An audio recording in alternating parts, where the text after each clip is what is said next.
Assalomu alaykum sevimli oilam va oshxonam kanalining muxlislari hamda mehmonlari. Bizlar uydan chiqdik. Buxoro shahriga yangi do'kon ochilibdi. Shu do'konga borib ozgina xarid qilamiz. Uyimizga o'zimizga kerakli narsalarni olamiz. Xo'jayinim bilan birgalikda borayapmiz. Assalomu alaykum. Rahmatullohi barakat hammalaringizga. Kanalga obuna bo'lib, layklar bosib turinglar. Qizlarjon, bugun man sizlarga aytganimday magazinni obzor qila olmadim, vaqtim juda oz edi. Shuning uchun bu Optogo'dan ba'zi bir narsalarni oldik. Yana Optobik Buxoro degan joydan ba'zi bir xaridlarimiz qildik. O'zim sizlarga aytib o'taman, narxlar bilan tanishtiraman qo'limdan kelguncha. Optogo'dan mana bu narsalarni oldik. Qaranglar, rozvoy pomidorlar. Juda ham pomidorlar yaxshi ekan. Hammasi qaranglar, qanday kelishimizga biroz ezilgan mashinada. Bunaqa har xil razmerda ekan, lekin juda shirin, biz doim olamiz. Kilosi 9 ming ekan. Bodaringlar oldik. Bodaring mana 2 kilosini 15 ming, 7 ming 500 400 qanchadan 2 kilosi 15 ming bo'ldi. Banan oldik. Qaranglar, qanaqa svej banani. Mana uchtasi 11.570, 16 ming qanchadir kilosi. Nokni kilosi 16.400 qanchadir. Narxlari hammasi chekka yozilgan, lekin 4 dona olgan edik. 19 ming bo'ldi. 19 ming qanchadir bo'ldi. Bittasini kesib yeb ko'rdik. Juda ham mazali, so'li ekan. Xitoydan kelayotgan ekan nok. Bizda qaroli deydi, Buxoroda.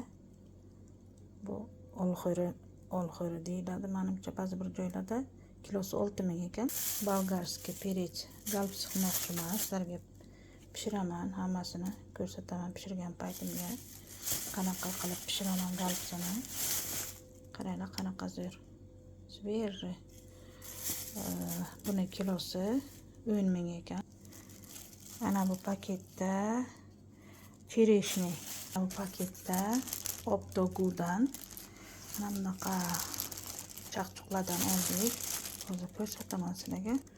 Bodom kilosi 175 ming ekan. Juda mazali choqib qo'yilsa. Po'chog'i mayin ekan. Hozir sizlarga ko'rsataman bittasini choqib. Qaranglar. Hozir ko'rimga kamera borligi uchun choqib bilmayapman. Hozir harakat qilaman. Ana qaranglar. Mana bunaqa ikkitalik. Bizga Buxoroda childona deydi. Lekin juda ham mazali ekan. Toza ekan. Hech qanaqa bunaqasi yo'q. Ba'zi bir joylarga ichib qanaqadir ko'kargan yoki oqargan bo'ladi. Bu juda ham sveji ekan. Mana paketda ana xandon pista deydi bizda. Qaranglar. Juda ham sveji ekan, narsalariga gap yo'q. Juda zo'r mazali. Mana katta ekan. Men bittasini choqib qo'ydim. Qaranglar ichini. Qanaqa sveji, ko'p qovurilmagan. Yaxshi qovurilganlari ham bor, men olmadim. Chunki ko'p qovurilgan pistalarni ichiga hech qanaqa foydali elementlar qolmaydi. Bu layfxaslar uchun. Mana shuni chala qovurilgan, biroz qovurilgandan olsangizlar juda ham organizm uchun foydasi bor. Endi bu yoqqa yana 2 xil maydalik hozir ochaman paketini. Kamerani o'chirib, sizlarga ko'rsataman. Bu paketni to'shatdan kerakmas deb qo'yamiz. Ana bunisi 95 ming. Ana bundan ko'ringlar mayizni. Yumshoq, sveji. Ana arasini ochib ko'rsataman sizlarga. Ichi yumshoq. Konfet yegandan ko'ra, ximikat narsalar yegandan ko'ra, shunaqa narsalar yesa juda foydali. Buni hamma biladi. Yana bir xilidan oldik. Bunisi arzonroq. Bunisi 55 ming, lekin bu ham yomon emas. Pishiriqlarga ishlatsa ham bo'ladi. Tozalab, yaxshilab yuvib, shunday yesa ham bo'ladi. Juda ham mazali, shirin ekan bunisi ham. Toshkentdan kelar ekan, bular Samarqanddan kelar ekan. Bizga Buxoroga. Bu yerda quritilgan o'rik, qaranglar. Juda ham shirin ekan. Biz yeb ko'rdik, yuvib. Biroz qimmatroq ekan, kilosi 90 ming ekan, lekin mazali ekan. Pizza tayyorlamoqchiman qizlar, qaranglar. Mozzarella siridan oldim. Kilosi 140 ming, 24 qolgan 140 ming ekan. Mana shuni o'zi 216 gram ekan. 64.905 so'm bo'libdi. Endi buni ishlatib ko'ramiz. Agar yaxshi bo'lsa, pizzaga cho'ziluvchan bo'lib chiroyli chiqadigan bo'lsa, yana olamiz keyin. Pizza uchun kolbasa ham oldik. Qanaqa kolbasa olishni bilmadim. Hamma vaqt Vichina kolbasasidan tayyorlayman pizzani. Bu safar Shirin kolbasasidan oldik. Ozgina kesib yeb ham ko'rdik. Uyga keltirgandan keyin video qilishdan oldin. Ana bu mayonez, limonni mayonezdan oldik. Kim qanaqa mahsulotlardan foydalanadi pizza pishirishga kommentariyalarda yozib qoldiringlar.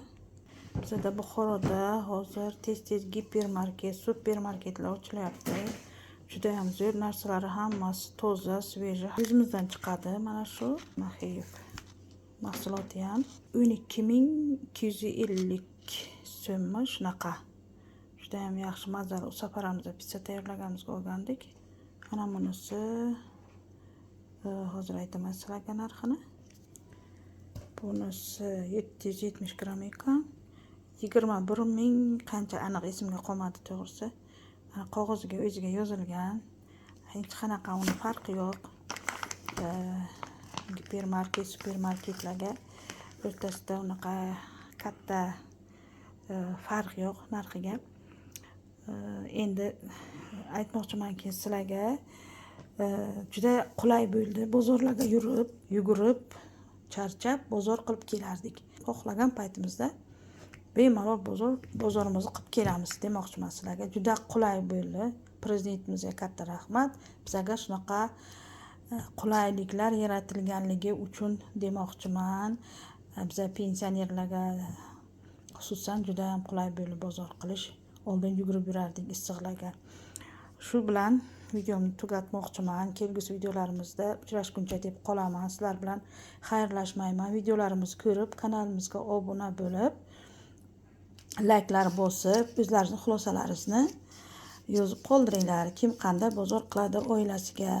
Bozordan qilgan ma'qulmi yoki gipermarket, supermarketlardan bozor qilgan qulaymi? Shu xulosalaringizni yozib qoldiringlar. Yana bundanda qiziq videolarimiz, pishiriqlarimiz, sayohatlarimiz oldinda, hammasini ko'rib boringlar. Sog' va salomat bo'linglar. Oilalaringiz tinch bo'lsin. Hammani ro'zg'origa xotirjamlik bersin, rizq baraka bersin. Allohim har kungi rizqimizni berib tursin. Har kungi rizqimiz, har kungi kunimiz uchun Allohga hamd sanolar bersin.